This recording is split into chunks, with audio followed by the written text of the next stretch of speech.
वो एक रात। आज का दिन ही कुछ अजीब था। सुबह से ही कुछ न कुछ हो रहा था। कॉलेज से आते समय रिक्शे की टक्कर, बस बच गई वरना हाथ पैर टूट जाते। फिर वह खतरनाक सा आदमी पीछे पड़ गया। बड़ी मुश्किल से रास्ता काट कर छिपते छिपाते घर पहुंच पाई।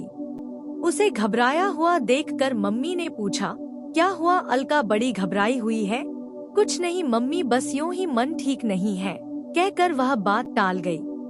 फिर अभी अभी फोन आया कि मौसाजी के बेटे का एक्सीडेंट हो गया है।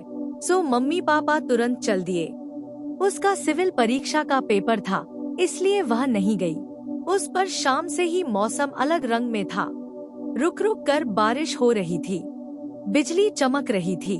थोड़ा अजीब सा महसूस हो रहा था, परंतु वह अपने को दिलासा दे रही थी, बस एक रात की ही तो बात है, वह रह लेगी।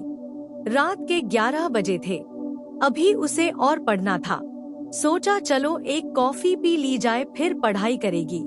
वह किचन की तरफ बढ़ी ही थी, तभी जोरदार ब्रेक लगने की आवाज आई और फिर एक चीख की। पहले तो अलका थोड़ा घबराई, फिर उसने मिनगेट खोला तो सामने एक युवक घायल पड़ा था, खून से लथपथ और रचेत। अलका ने इधर उधर देखा कि शायद कोई दिखाई दे, परंतु वहाँ कोई नहीं था जो उसकी हेल्प करता। अगर वह अंदर आ गई तो वह युवक मर भी सकता है। कुछ देर सोचने के बाद उसने उसे उठाने का निश्चय किया। तभी सामने के घर से रवि निकला। अरे रवि, देखो तो किसी ने टक्कर मार दी है, बहुत खून बह रहा है, जरा मदद करो, इसे हॉस्पिटल ले चलते हैं। अरे अलका दीदी, एक्सीडेंट का केस है, मैं किसी लफड़े में नहीं पड़ना चाहता, आप भी अंदर जाओ, रवि ने कहा। अरे कम से कम इसे उठाओ तो, मैं फर्स्ट एड दे देती हूँ। और जरा देखो कोई मोबाइल वगैरह पड़ा है क्या आसपास। रवि ने इधर उधर देखा तो कुछ दूर एक मोबाइल पड़ा था। उसने उठाकर अलका को दे दिया और फिर दोनों ने सहारा देकर युवक को ड्राइंग रूम में सोफे पर लिटा दिया। उसके बाद रवि चला गया। अलका ने उसकी पट्टी कर दी। फिर उसने देखा कि वह कांप रहा है तो वह अपने भाई के कपड़े ले आई और बोली कि आप कपड़े बदल लीजिए, परंतु वह तो बेहोश था। फिर थोड़ा हिचकते हुए उसने उसके कपड़े बदल डाले। उसे थोड़ा अजीब लगा, लेकिन अगर वह उसके कपड़े नहीं बदलती तो चोट के साथ उसे बुखार भी आ सकता था। ओह गीता, थोड़ा कराहते हुए वह अजनबी युवक बुदबुदाया। अचानक बेहोशी की हालत में उस अजनबी युवक ने अलका का हाथ कस कर पकड़ लिया। एक पल को अलका घबरा गई, फिर बोली, अरे हाथ तो छोड़िए। मगर वह तो बेहोश था। धीरे धीरे उसकी हालत खराब होती जा रही थी। अब अलका घबराने लगी थी। अगर इसे कुछ हो गया तो क्या होगा? मैं ही पागल थी जो इसे घर ले आई। रवि ने मना भी किया था, मगर मैं ही नहीं मानी, पर न लाती तो यह मर जाता।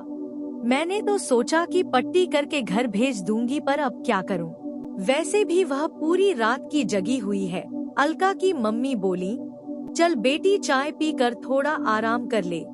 अलका अंदर चली गई, साथ में एक तूफान भी। वह उस रात अकेली थी, मगर पूरी थी, और अब जब सब साथ है और वह घर में घुस रही है तो उसे यह क्यों लग रहा है कि वह अधूरी है, और यह कमी कभी पूरी होने वाली नहीं थी, क्योंकि जिसने उसे अधूरा किया था वह तो एक अनजान इंसान था, और इस बात से भी अनजान कि उससे क्या हो गया।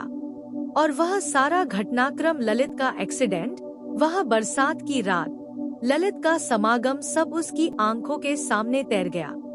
कहाँ, कैसे, क्या हुआ, तुम मुझे बता सकती हो? बेशक हमारी शादी नहीं हुई, पर मैं तुम्हें धोखा नहीं दूंगा, उस धोखेबाज की तरह जो तुम्हें मंझधार में छोड़ कर चला गया। नहीं, वह धोखेबाज नहीं था रोहित जी, अलका ने थरथराते हुए कहा। फिर यह क्या है, जरा बताओगी मुझे? रोहित ने कुछ व्यंग्य से कहा। वह तो हालात का मारा था।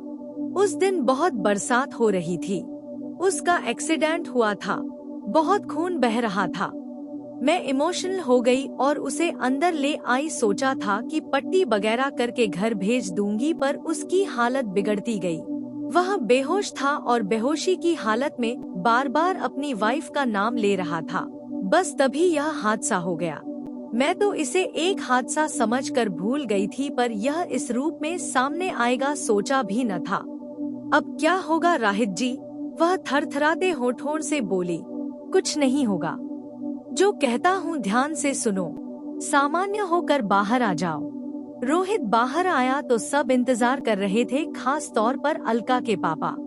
हाँ रोहित जी, कहिए क्या फैसला है आपका? मुझे लड़की पसंद है पापा जी, रोहित मुस्कुराते हुए बोला। भाई मियां बीवी राजी तो क्या करेगा काजी, रोहित के पापा हंसते हुए बोले। पापा जी एक बात कहनी थी, रोहित ने सकुचाते हुए कहा। क्या? अलका के पापा कुछ घबराते हुए बोले। पापी जी आप डर क्यों रहे हैं?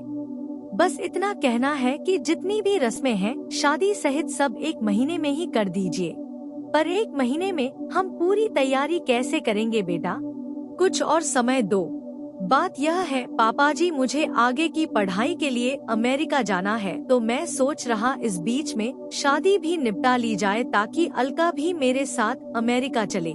ठीक कह रहा है रोहित, वैसा ही करते हैं। क्यों रोहित की मांग? रोहित के पापा बोले।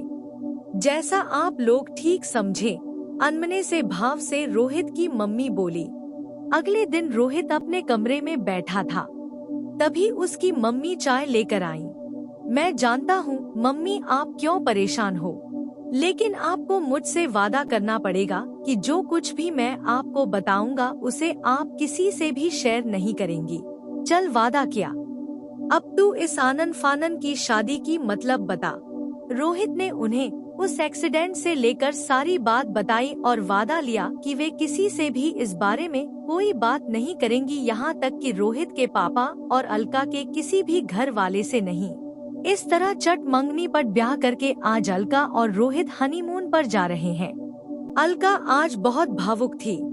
रोहित से कहा, आपने न सिर्फ मेरी इज्जत बचाई बल्कि मेरे पूरे परिवार की भी इज्जत बचाकर मुझे उनकी नजरों से गिरने से बचा लिया।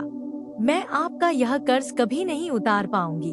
अलका अब अपने मन पर कोई बोझ मत रखो। जो हुआ उसमें न तो तुम्हारा कोई दोष था, न उस अनजाने का, और न ही इस छोटी सी जान का जो इस दुनिया में अभी आई भी नहीं है। अब यह जो भी आएगा या आएगी वह मेरा ही अंश होगा, बस यह मानना। तभी एयर होस्टेस की आवाज गूंजी। कृपया सभी यात्री अपनी अपनी सीट बेल्ट बांध लें।